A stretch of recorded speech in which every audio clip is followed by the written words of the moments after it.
वेणी भी लगाई हुई थी। बहुत खुशी से दोनों बैठे। वेटर आया, दोनों के लिए पानी लाया, पूछा क्या लाऊं, तो उसने बोला कि एक डोसा ले आओ इसके लिए, मेरी बच्ची के लिए। वेटर ने पूछा और तुम्हारे लिए, तो बोलता नहीं मेरे लिए कुछ नहीं। और बड़े प्यार से दोनों बैठे थे। पिता अपनी बेटी को खुश देखकर बहुत खुश हो रहा था और ये पास में बैठे शर्मा जी ये सब कुछ देख रहे थे।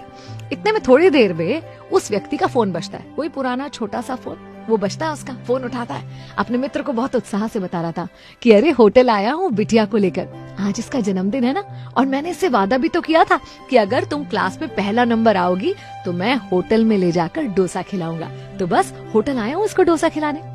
फिर एक छोटा सा पॉज लेता है और दोस्त से कहता है हम दोनों, नहीं नहीं हम दोनों कैसे डोसा खा सकते हैं, हमारे पास कहाँ इतने पैसे, मेरे लिए तो घर पर दाल चावल बना हुआ है, मैं जाकर वही खाऊंगा, बिटिया को यहाँ पर लेकर आया हूँ।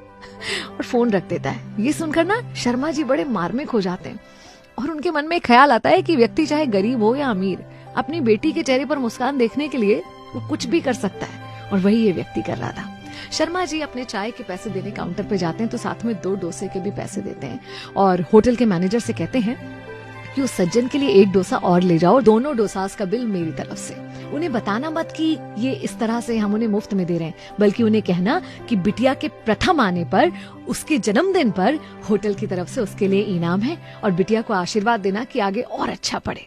होटल का मैनेजर जब ये सब कुछ सुनता है तो शर्मा जी को धन्यवाद देता है और कहता है कि धन्यवाद हमें इस बारे में बताने के लिए, ये पुण्य करने का मौका हमें दीजिए, आज वो पिता और बेटी हमारी होटल के मेहमान हैं।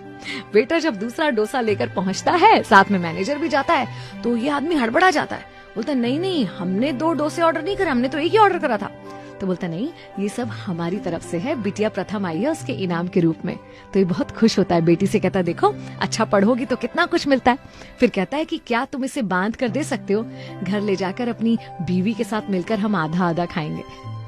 उसका मैनेजर कहता है कि बिल्कुल चिंता मत कीजिए, ये आप यहीं खा लीजिए, आपके घर के लिए 3 और डोसा और साथ में कुछ मिठाई के डब्बे बांध दिए हैं, घर जाकर बिटिया का जन्मदिन धूमधाम से मनाइएगा और मिठाइयाँ इतनी हैं कि सारे पड़ोसियों को भी खिलाइएगा।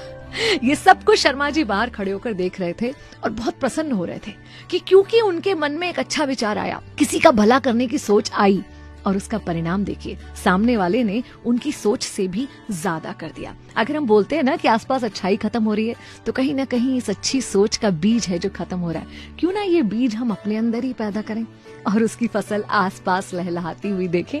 मैं भी नहीं आपके साथ, चलो आज कुछ अच्छा सुनते हैं।